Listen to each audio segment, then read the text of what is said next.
this is Jana, and welcome to Story Nori. We have 2 stories for you this time. They both come from England, and they have a touch of Cinderella about them.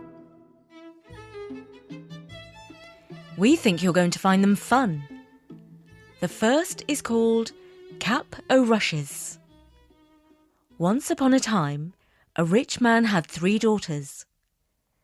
They lived in a large manor house surrounded by pretty fields with ponies and sheep. He also owned several other houses, at home and abroad, as well as factories and farms, and even published a newspaper with all the fashionable and up-to-date opinions. One evening, he gathered together his family, including his daughters. Eventually, he tapped a glass with a silver spoon and called everyone to attention. As you know, I am no longer young, and looking after my fortune is becoming a burden. The time has come to divvy up my riches among my 3 lovely girls. But first, I wish each of you girls to tell me how much you love me. Whichever of you loves me the most shall receive the largest share. That's only how it should be. The eldest daughter stood up, came over to her father, and kissed him on the cheek. "Father," she said, "I love you more than words can say. More than eyesight, movement, or freedom. More than life, beauty, health, or honour. I love you as much as any child ever loved a father." The old man blushed to hear such fine words. Well done. Can anyone put it better than that? Who's next? The second eldest daughter stood up and kissed her father on the forehead. She took his hand in hers and told him, "Dearest darling Daddy, I love you just as much as my sister, only more so.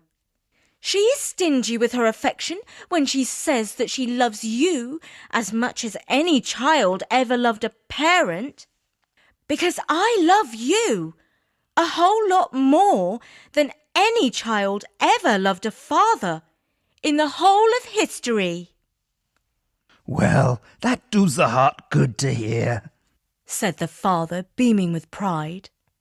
And then he looked at his youngest and favourite daughter, the joy of his life, whose name was Cordelia. Cordelia did not come over to kiss her father as her sisters had. In fact, she thought the whole scene was rather silly and undignified, and she suspected that her 2 elder sisters were much more moved by money than by love. But she had made ready with what she thought was a good line. She said, "Father, I want you to know that I love you as meat loves salt." What did you say, my dear? "I love you as meat loves salt." Is that all you have to say? "Yes, Father." Oh, that's a pity.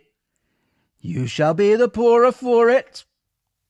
And not only did she not receive any money from her father, but for the next few weeks he sulked whenever he saw her and refused to speak to her. And her sisters took every opportunity to taunt her, saying, "Daddy's right. You don't deserve any money because you don't love him. We love him as is only right and proper. And that's why our husbands will always love us. And we shall live happily ever after in luxury and comfort. While you, baby sister, will never marry and live miserably ever after."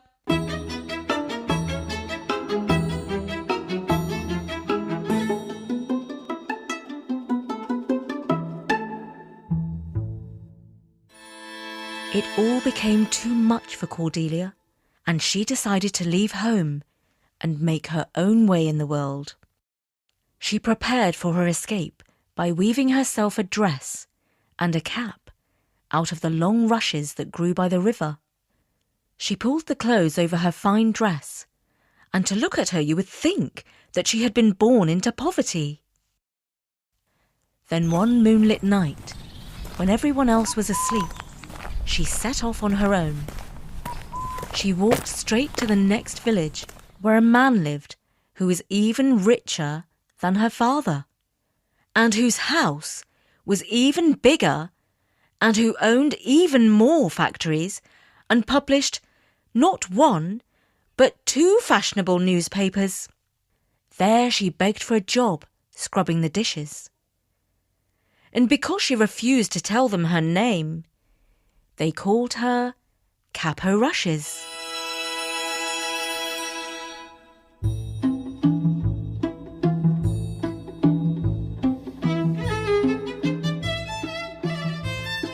It so happened that the wealthy owner of the house had a son who was both handsome and charming. Many of the servants were secretly in love with him. When the early summer came round, the family held a ball in the great hall. The servants were allowed to stand on the balcony to watch all the wealthy folk dancing and having fun. They were particularly fascinated to see which lucky girl would be dancing with the young man of the house. But Cap o' Rushes said that she felt too tired to watch the ball and preferred to stay in her room. What fun she missed! The young man of the house was captivated by a mysterious beauty. He danced with her all night, but when the clock struck midnight, she left without giving him her name. The boy was so love-struck that he begged his father to entice her back with another ball the following night.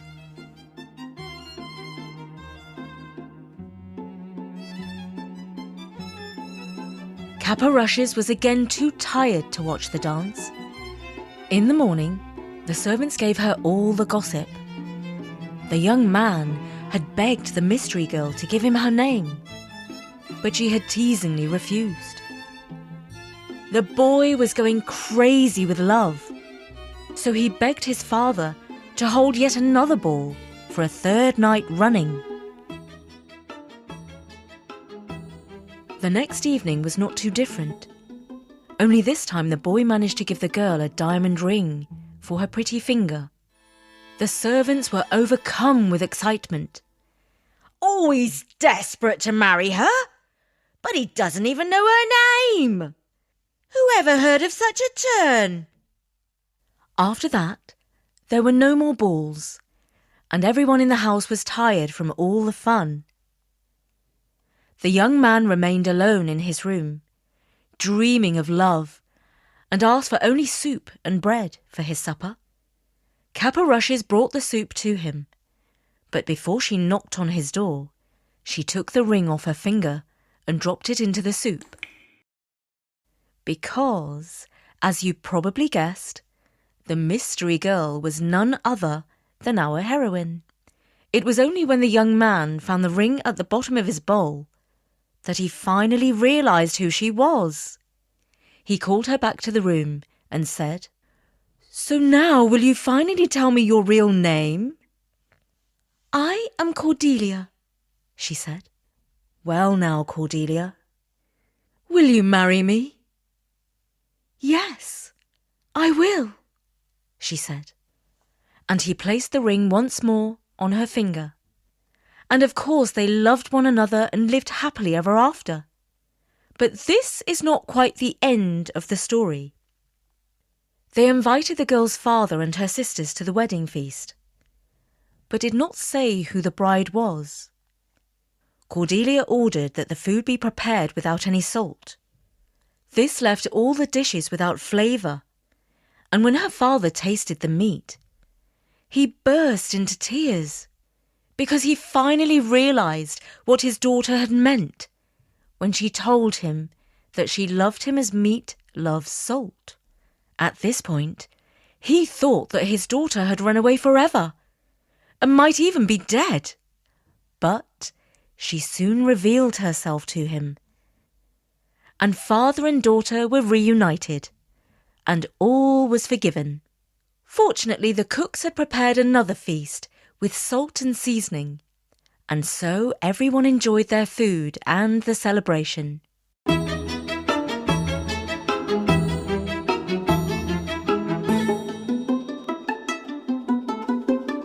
And that was called Cap o' Rushes. I hope you take this story with more than just a pinch of salt. So, is salt good or bad for you? There are all sorts of views on that. Salt is actually necessary in our diet. In the past, before we had refrigerators, it was used to make food last longer. And it does make things more tasty. But these days it's added to all sorts of processed foods, like crisps, of course, and often on nuts. It's in cheese, in bread, and in ready meals. Salt is everywhere. Too much salt is bad for your heart, especially as you get older. So that's why you hear that salt is bad for you, because we have far too much of it. In just over a minute, we have another amusing story for you that has quite a bit in common with the first one, and some differences too. But first, we're really excited to introduce Storynori's new sponsor, KiwiCo. It makes a product we are really impressed with. There's a real joy in completing a task yourself. I remember how super fun it was when I was little to make my own bespoke boomerang in woodwork class. I still have it today. KiwiCo can send you a constructive project every month. Our family's first KiwiCo project contains the parts for an audio speaker. My daughter built it herself, and she really enjoyed learning about sound, how it vibrates, and can actually make objects move, including colourful light balls. Younger children may need a little help. And now we can listen to Storynori on a homemade speaker. KiwiCo is a whole box full of awesomeness. So, redefine learning with play. Explore hands-on projects that build creative confidence with KiwiCo. Get 50% off your first month plus free shipping on any crate line at kiwico.com/story. That's 50% off your first month at kiwico.com/story. And now, here's our second story. Listen out to see how it's similar to the previous story and how it is different too. The story is called The Bear Who Was Not Invited to the Dance. There was once a king who loved his daughter so much that he would not let her out of the palace. He worried that some harm might come to his precious princess if she wandered out into the world, and so she stayed at home and became very bored. And the older she grew, the more bored she became. One day she complained to the servant who had looked after her since she had been a wee baby. "Nanny," she said, "I'm so terribly bored. Will I ever see the big wide world?" You shall see the big wide world, lassie. But first, you must go down to the great hall and fetch the bearskin that's lying in front of the fireplace. The instructions seemed odd, but the princess knew that the nurse could do magic, and so she reckoned it was worth following her suggestion. When nobody was looking, she dragged the old bearskin up to her room. When the nanny visited her that evening, she said, "Put on the bearskin as if it were a dressing gown." The princess did as she was told. Then the nanny said, "Well, look at yourself in the mirror now. Tell me what you see." The princess looked in the mirror, and lo and behold, she saw a bear. You could in no way tell that she was a princess wearing a bearskin. She looked just like a real live bear. "Good," said the nanny. "Now, let's go outside and arrange some transport for you." In the moonlit garden, the nanny and the bear found an old wheelbarrow. "This will do nicely," said the nanny. "How?" said the bear. "You don't expect me to travel around in an old wheelbarrow, do you?" "Why not?" asked the nanny. "Climb on board." Reluctantly, the bear climbed into the wheelbarrow, and before she could say, "Thank you and good night," it shot off, speeding her through the palace gates and away to the forest, where it tipped her out and onto the ground. Ouch! Now it so happened that a prince was out hunting in the forest, and the dogs caught the scent of the bear and started to chase her. She had to run up a tree, from where she called out to the prince, "Hey! Call your ill-mannered dogs away from me!" The prince was so astonished to hear the bear talk like this that he did as he was asked. He invited her to come back to his castle so that he could show her to his mother.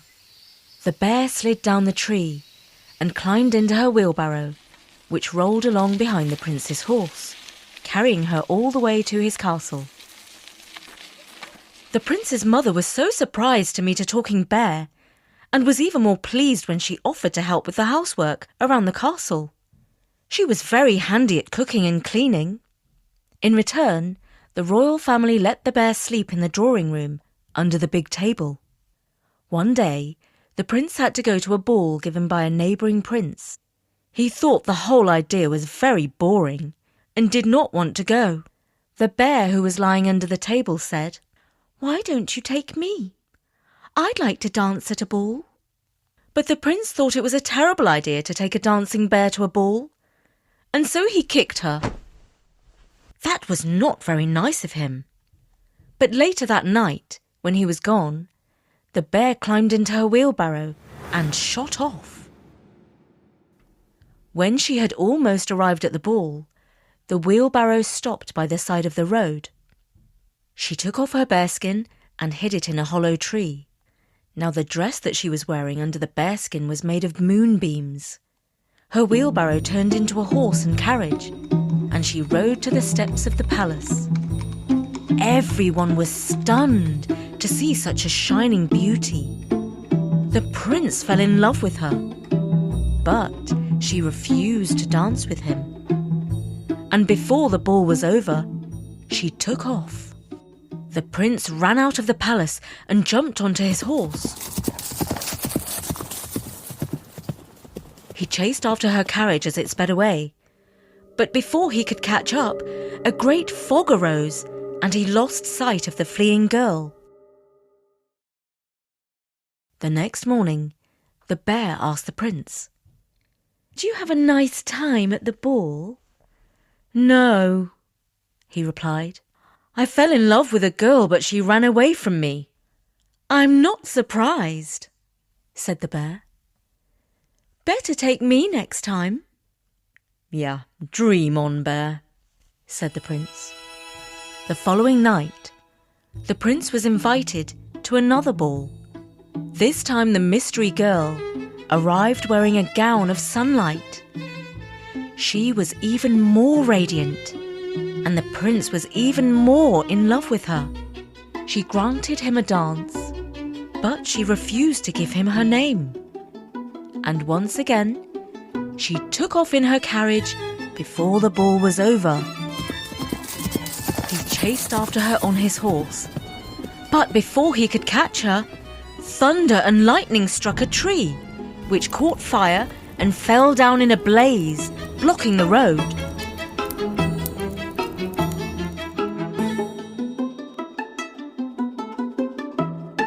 In the morning, the bear asked the prince, "How was your evening?"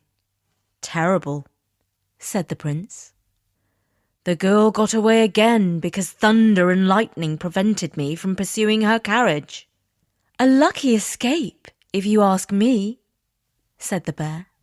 "Better take me next time." "No way," declared the prince.